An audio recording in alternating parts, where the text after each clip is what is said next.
मैं हरियाणा में हूँ, हरियाणा में इनके साथ जुड़ा हूँ और मैं अपने देश अपने गांव में जहां से मैं पहले कुछ किया हूँ, इस बार भी कोशिश करूंगा।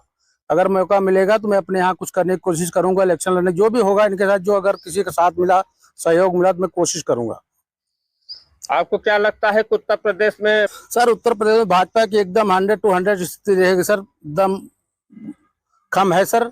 हमारे जो योगी आदित्यनाथ हैं या जो भी हैं, बहुत अच्छी स्थिति रहेगी सर उत्तर प्रदेश की। उसको कोई नहीं हटा सकता। आजकल विपक्ष के नेता ज्यादातर भाजपा में शामिल हो रहे हैं और विपक्ष का आरोप है कि उनको प्रताड़ित किया जा रहा है। आप क्या इससे सहमत हैं? बिल्कुल नहीं सर, हमें लग रहा है कि हमारा भाजपा का कार्यक्रम जो चल रहा है बहुत अच्छा चल रहा है। उनको लग रहा है कि हम जहाँ बैठे हैं, कहीं अंधेरे में बैठे हो तो उजाले में आना चाह रहे हैं, किसी को मिल रहे हैं तो अच्छी चीजें। हमारे जो नेता हैं उनको ले रहे हैं, तो ऐसा कोई वो नहीं है कि किसी का दबाव है, कुछ नहीं। अपने मन से आ रहे हैं, अपने मन से कर रहे हैं। हो सकता है उनका भविष्य उज्जवल हो। आप राजनीति में क्यों आए? सर राजनीति में आया था, कुछ नहीं ऐसा। हमारे खानदान में तो कोई राजनीति था ही नहीं।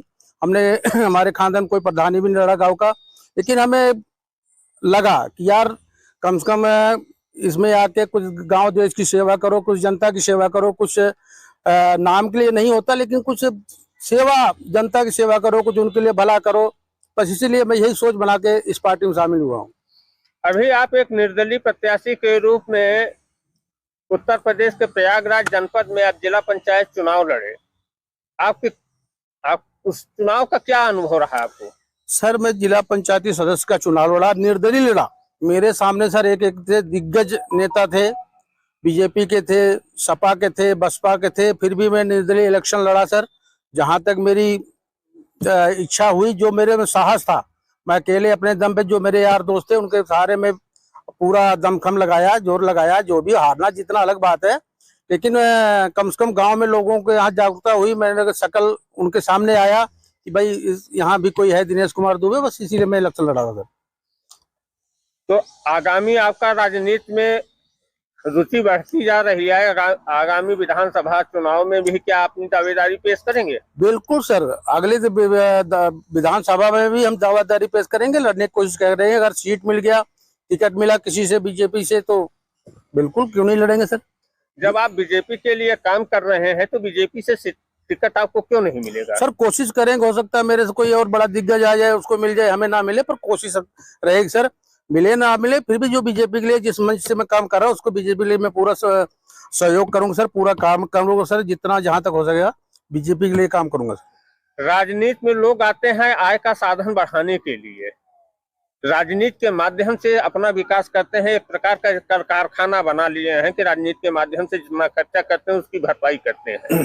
आप किस लिए आए हैं राजनीति? सर हम तो आए हैं जनता की सेवा करने के लिए। हमको अपना आय नहीं बढ़ाना है। भगवान की कृपा से हमारा आय ठीक है, जो हम जिसमें हैं हम खुश हैं। एक जनता की सेवा और कुछ ठीक है सर, इस लाइन में आएंगे कुछ नाम बढ़ेगा, 4 लोगों से जान पहचान बढ़े, इसलिए हम आए हैं सर बीजेपी में शामिल हुए, राजनीति में। ये दिनेश दुबे जी हैं, एक छोटे से गांव से चल करके हरियाणा राज्य में आए और अपना व्यवसाय शुरू किया। और आज की स्थिति यह है कि सोनीपत में एक जाना पहचाना नाम दिनेश दुबे का हो चुका है और अपने व्यवसाय में न केवल सफल हुए बल्कि तमाम राजनीतिक दलों के नेताओं से भी इनके व्यक्तिगत संबंध अच्छे हैं, जिसलिए इनको राजनीति में लाने का प्रयास तमाम तरह से किया गया। अंततः इन्होंने भाजपा समर्थक मंच के माध्यम से राजनीति में प्रवेश किया। इसके पहले भी इन्होंने राजनीति में अपनी रुचि दिखाई और चुनाव भी निर्दलीय के रूप में लड़ करके अनुभव किया। और इस समय जनता की सेवा करने का उद्देश्य लेकर के राजनीति में उतरने वाले दुबे जी, आपको बहुत बहुत धन्यवाद।